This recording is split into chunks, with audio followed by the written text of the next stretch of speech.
menyebabkan melemahnya ekonomi, meningkatnya biaya publik dan mempengaruhi investasi. Dan yang kedua, dampak sosial, yaitu hilangnya kepercayaan masyarakat, ketidakadilan sosial dan kerusakan moral.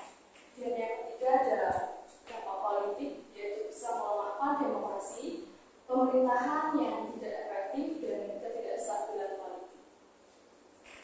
Nah, selanjutnya ada faktor penyebab korupsi. Nah, yang pertama itu ada individu. Faktornya itu ada dari diri kita sendiri. Nah, apa sih kekurangannya yang ada di dalam diri kita? Kurang moral, keserakahan, dan adanya kesempatan. Dan yang kedua itu lingkungan sosial, budaya yang permisif terhadap korupsi, lemahnya penegakan hukum. Kemudian yang ketiga adalah sistem pemerintahan, pengawasan yang kurang, proses birokrasi yang lanjut. Kemudian yang keempat ada pentingnya etika dalam menghadapi korupsi. Nah, di sini yang perlu kita ketahui, etika itu adalah prinsip moral yang membedakan tindakan baik dan buruk. Jadi etika ini sangat penting diterapkan dalam hidup kita, karena tanpa adanya etika yang baik dalam hidup kita tidak dapat dipercaya orang-orang dan mudah terpengaruh dan tidak bisa membedakan antara mana yang baik dan mana yang buruk. Kemudian ada etika dalam kehidupan sehari-hari, ini bisa menentukan perilaku jujur. Nah, kita juga harus bisa mengetahui dan kita harus tahu jujur di dalam diri kita sendiri. Karena kadang kita tidak bisa tahu apa yang kita suka, apa yang kita tidak suka, dan apa yang kita mau. Makanya kita harus menerapkan perilaku jujur terhadap diri kita terlebih dahulu. Kemudian ada adil dan transparan. Kemudian ada menghindari konflik kepentingan, yaitu bagaimana etika membantu dalam menjaga kepercayaan publik. Kemudian yang kelima ada kesadaran anti korupsi di kalangan generasi muda membangun kesadaran diri. Nah, membangun kesadaran anti korupsi di kalangan generasi muda sangat penting untuk menciptakan generasi yang berintegritas dan berkomitmen dalam mencegah korupsi di masa depan. Generasi muda memiliki peran penting strategis dalam memberantas korupsi karena mereka adalah calon pemimpin dan penegak perubahan sosial. Itu ada strategi membangun generasi berintegritas. Yang pertama adalah pendidikan karakter, yaitu membangun nilai-nilai seperti jujur, adil, dan bertanggung jawab. Dan yang kedua ada penguatan sistem pengawasan, bagaimana generasi muda dapat terlibat dalam pengawasan. Kemudian ada pemberdayaan teknologi, pemanfaatan teknologi untuk transparansi dan pelaporan.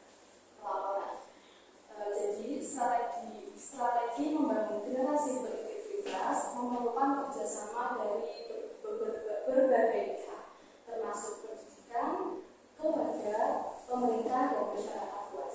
Dengan menerapkan pendidikan etika yang konsisten, memberikan teladan yang baik, serta mendorong partisipasi generasi muda dalam aktivitas yang mendukung nilai-nilai kejujuran dan tanggung jawab, kita dapat menciptakan generasi yang berintegritas dan berkomitmen untuk mencegah dan melawan korupsi.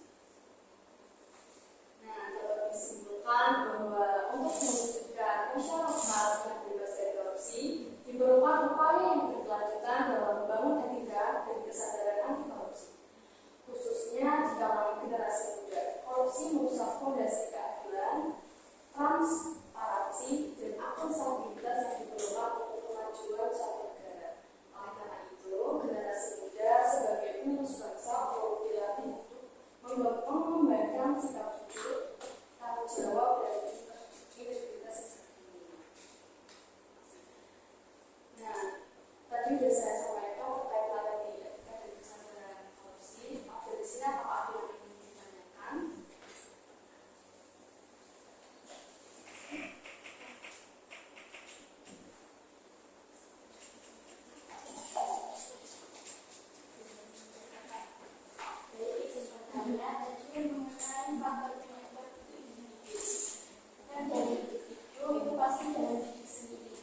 Apakah dari Mbak Devi ada upaya atau bahkan perubahan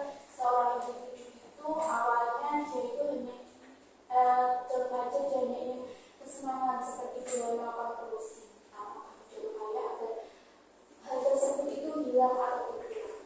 Mungkin sebelum kasih atas pertanyaannya, bahwa teman-teman yang lain apakah tidak memiliki pertanyaan lagi? Tadi kan dijelaskan itu ada tentang pemanfaatan teknologi. Dan bagaimana peran teknologi itu dalam mencegah korupsi. Terima kasih. Dua pertanyaannya saya akan menjawab dahulu dan nanti akan saya jawab pada akhir sesi masing-masing. Terima kasih. Di sini saya akan menjawab pertanyaan dari Mbak Santri dengan pertanyaan yaitu bagaimana cara mengubah sikap teman, individu atau seseorang yang selalu memiliki niat untuk melakukan korupsi kecil.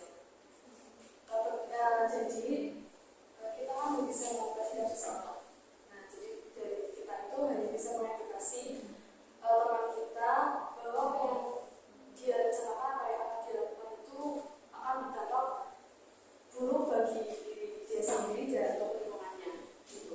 Kemudian kalau kita ada di samping temannya itu yang harus kita lakukan adalah lewat kalimat kita agar tidak tertular pada teman yang berniat melakukan hal korupsi kecil tersebut.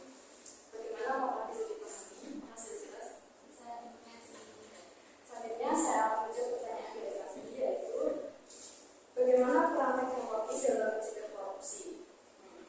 Teknologi berperan penting dalam mencegah korupsi dengan meningkatkan transparansi administratif